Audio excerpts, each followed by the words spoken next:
और ये आखिरी शॉट एक रन रह गया है, आखिरी शॉट लगाएंगे। ये बाबर हैं जो एक रन जो रह गया है वो लेने की कोशिश करेंगे।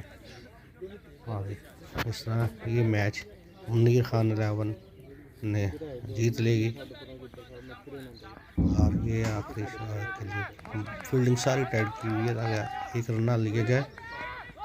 और ये रन लगाई और एक रन लेके ये मुनीर खान साहब की टीम ने ये मैच जीत लिया। किशन खान साहब की टीम को एक से हरा दिया।